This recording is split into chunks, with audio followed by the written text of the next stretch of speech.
Greetings all on this Friday. Claudia Manchanda, medical herbalist, radical herbalist here on the side of the heath on a Friday. So I'm going to talk about a herb of Venus because today is a day where we connect with the herbs of Venus, and in medical astrology, today is the day of Venus, which is associated with love, the archetypes, stereotypes of femininity, nurturing, grounding, gynecological organs, urinary tract, urinary organs, the throat and thyroid.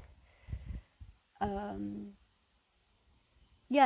think, Venus is a day of, a day of friendship and connecting. And so here we're elderflower. Let me just go out a bit. And here is an elder. I guess it's a tree. They can grow up to 60 feet tall and they live for around 60 years. And last year, my favourite elder tree just disappeared, and I went and I was kind of huffing and puffing thinking who picked or who took down my elder tree, my favourite tree. And then I realised that it might have even just passed away of old age, and then it was taken down because it hadn't occurred to me that it could have died of old age at 60, because I always think of trees as living for hundreds of years, but this one doesn't. It lives to 60 years and could grow to about 60 feet. And there's different types of elder. The one here is Sambucus nigra, and Sambucus comes from the Amoraic word. Oh, there was a B. An Amoraic word meaning sambuk, which was an instrument that was a straight hollow flute. And if I can show you some of the stalks, or the stems rather, as you can see, they're quite long, and they've been used in the past to make instruments, and also to make pipe guns, and also to use for bellows to make a fire. And in herbal medicine, anything that has hollow stems or hollow trunks is linked to the thin veil between life and death and portals into the underworld. And there's a lot of folklore around the magical, mystical, and even dangerous properties of elder.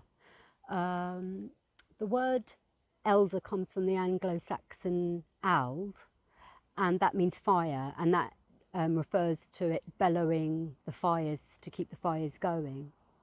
And Sambucus nigra is its botanical name, and the nigra, I think, must refer to the blackberries that come very late on in the summer. And I'm not going to talk about those today, but they are also used in medicine, and they're a wonderful source of vitamin C and bioflavonoids, antiviral over the winter. What I'm going to focus on today is these heady flowers. Let me see if I can focus on them.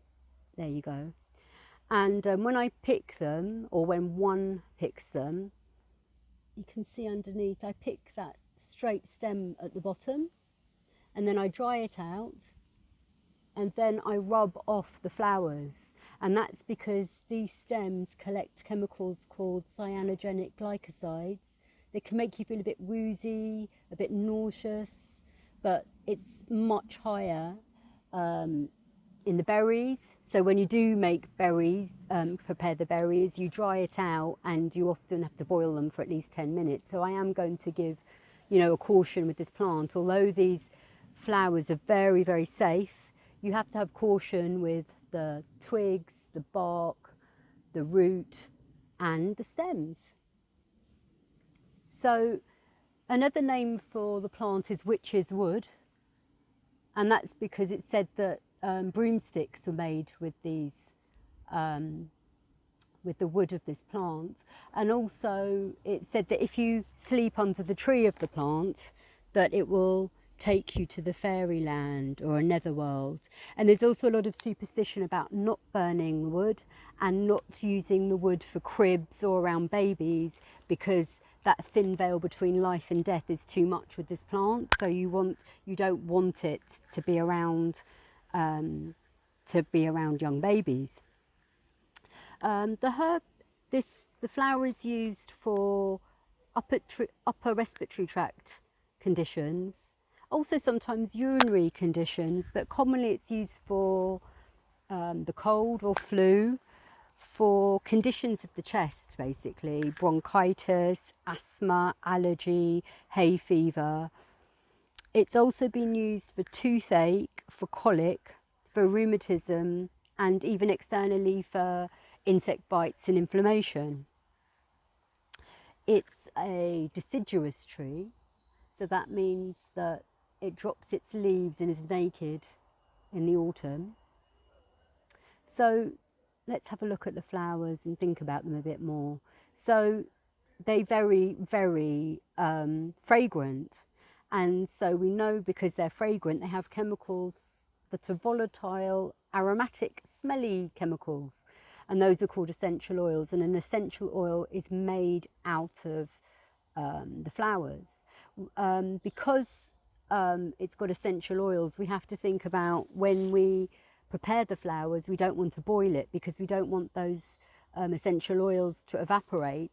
And also over time, the aromatic components of the plant actually degrade. So, you know, it's a herb that when you dry out, you want to, you know, use it, you know, relatively soon.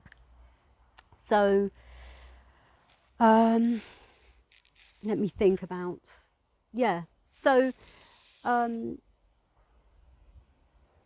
going to actually stop there and then just do a video on the essential oils.